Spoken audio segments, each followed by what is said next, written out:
ബസിൽ വെച്ച് ലൈംഗികാതിക്രമം നടത്തിയെന്ന ആരോപണത്തെ തുടർന്ന് കോഴിക്കോട് ഗോവിന്ദപുരം സ്വദേശി ദീപക് ആത്മഹത്യ ചെയ്ത സംഭവത്തിൽ ആ ആരോപണം ഉന്നയിച്ച ഷിംജിത മുസ്തഫ അറസ്റ്റിലായിരിക്കുന്നു. ആത്മഹത്യാ പ്രേരണ കുറ്റം ചുമത്തിയതിനെ തുടർന്ന് ഒളിവിലായിരുന്ന ഷിംജിതയെ വടകരയിലെ ബന്ധുവീട്ടിൽ നിന്നാണ് പോലീസ് പിടികൂടിയത്. അയ്യോ നീ പോകരുത്. പിടിക്കപ്പെടുന്ന ചെക്കനെയും പെണ്ണ് നീ കാണണം, സായുജ്യം അറിയണം. ഫുൾ ടീം ഉണ്ടല്ലോ.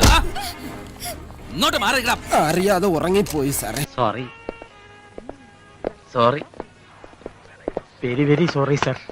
സോറി, തലയ്ക്ക് നല്ല സുഖമില്ല, അതാ. ഷിംജിതയ്ക്ക് വേണ്ടി വാദിച്ചിരുന്നവർ പറഞ്ഞിരുന്നത് ദീപകിന്റെ ഭാഗത്തുനിന്നുണ്ടായ പ്രകോപനത്തിൽ അല്ലെങ്കിൽ ഇത്തരം ശ്രമങ്ങളിൽ ഷിംജിതയ്ക്ക് ഏതെങ്കിലും തരത്തിലുള്ള മോശം അനുഭവം ഉണ്ടാവുകയും ചെയ്തിട്ടുണ്ടെങ്കിൽ അത് ഷിംജിത ചെയ്തത് ശരിയല്ലേ?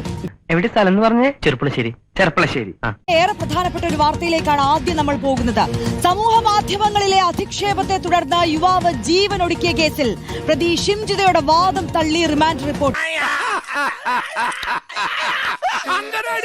അറസ്റ്റ് ചെയ്തതായിട്ട്, പക്ഷേ ഇപ്പോഴും നമുക്ക് സംശയം ഒരു പ്രതിനെ അറസ്റ്റ് ചെയ്ത് കൊണ്ടുവന്ന ഒരു സ്വകാര്യ വാഹനത്തിലാണോ എന്നുള്ളത്. നേരത്തെ വന്നാൽ അവിടെ അട്രാക്ഷൻ പോയില്ലേ, ഒരു സർപ്രൈസ് എൻട്രി ആയിരിക്കും അവിടേത്.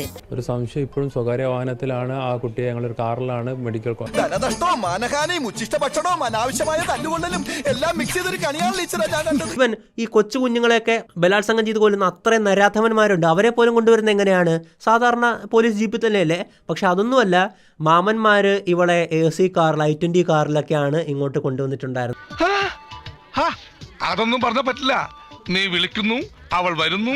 കൃത്യമായിട്ടും അതിനൊരു ഒഫീഷ്യൽ മറുപടി വേണമെന്ന് തന്നെയാണ് പ്രതീക്ഷിക്കുന്നത്. ഇതിന് പറയാനുള്ള ഭാഗം ഇത് തന്നെയായിരിക്കും. ആൾക്കൂട്ടാക്രമണം ആരും അറിയരുത്, അതുകൊണ്ട് തന്നെയാണ്.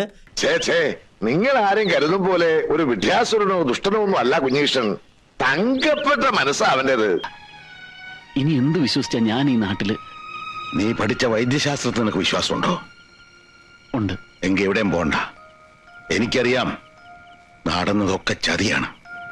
ഞാൻ വഴി കണ്ടുവച്ചിട്ടുണ്ട്. നീ സമാധാനിക്ക.